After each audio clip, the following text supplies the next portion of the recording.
வீரத்திற்கு பேர் போனவன் தமிழன் மட்டுமல்ல, அவன் வளர்த்த நாய்களும் கூடத்தான். அந்த காலத்தில் நமது நாட்டு நாய்களின் வீரத்திற்கும் விசுவாசத்திற்கும் இணையான வேறொரு நாயினம் இருந்ததா என்பது சந்தேகம்தான். ஆனால் இன்றோ நிலைமை தலைகீழாக மாறிவிட்டது.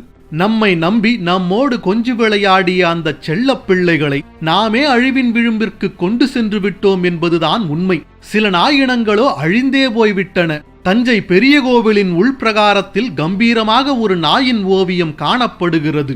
ஒரு காலத்தில் தஞ்சை மற்றும் திருச்சி பகுதியில் காணப்பட்ட அலங்கு இன நாய்தான் அது. ஆனால் இன்று அந்த இனம் அழிந்தே போய்விட்டது. அந்த இனத்தின் நாய் எந்த அளவிற்கு வீரத்திற்கும் விசுவாசத்திற்கும் பேர் போய் இருந்திருந்தால் சோழ மன்னன் அதன் ஓவியத்தை கோவிலில் பொதித்திருப்பான் என்று யோசித்துப் பாருங்கள். எதனாலோ தெரியவில்லை, நமக்கு வெளிநாட்டு நாயினங்களின் மீது ஈர்ப்பு அதிகமாகி அதை வளர்க்க ஆரம்பித்துள்ளோம். நமது நாட்டு நாயினங்களான சிப்பிப்பாறை, கண்ணி, கோம்பை, ராஜபாளையம் போன்றவை பிறப்பிலேயே திறமை படைத்தவை. இவைகள் எல்லாம் எந்த ஒரு பயிற்சியும் இல்லாமல் திறமையாக செயல்படுவது பல நாடுகளில் நிரூபிக்கப்பட்டுள்ளது. ஆனால் இவைகளைத்தான் நாம் ஒதுக்கி வைத்துவிட்டு ஊரான் வீட்டு நாய்களை தூக்கி வளர்த்துக் கொண்டிருக்கிறோம். நாய்களுக்கு ஓட்டப்பந்தயம் வைத்தால் அதில் முதலில் வருவான் நம் சிப்பிப்பாறை. இந்த இன நாய்கள் மணிக்கு 45 கிலோமீட்டர் வேகம் வரை ஓடும். காட்டுப்பன்றி, மான், முயல் ஆகியவற்றை வேட்டையாடும் திறன் கொண்டது இந்த இன நாய்கள். அது மட்டுமல்லாமல் மனிதர்களுடன் நெருங்கி பழகுவதோடு வீட்டையும் சிறந்த முறையில் காவல் காக்கும். இந்த வகை நாய்கள் தற்சமயம் பெரியாறு ஏரி சுற்றுவட்டார பகுதிகளில் காணப்படுகிறது.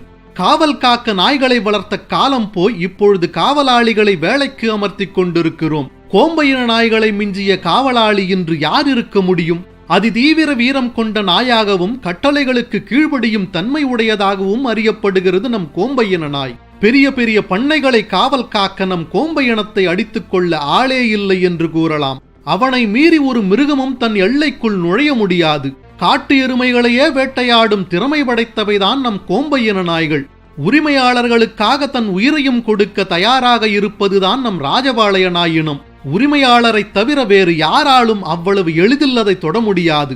75 சென்டிமீட்டர் வரை வளரக்கூடிய இந்த வகை நாய்கள் குறிப்பாக ராஜபாளையம் பகுதியில் அதிகமாக காணப்பட்டதால் இதற்கு ராஜபாளையம் நாய் என்று பெயர் வந்தது. முன்னொரு காலத்தில் பெண்களுக்கு கொடுக்கும் சீதனத்தோடு ஒரு நாயையும் கொடுப்பார்கள். அந்த வகை நாய்தான் கண்ணி. இவை கொஞ்சம் கூச்ச சுபாவம் உடையதாக இருந்தாலும் கூட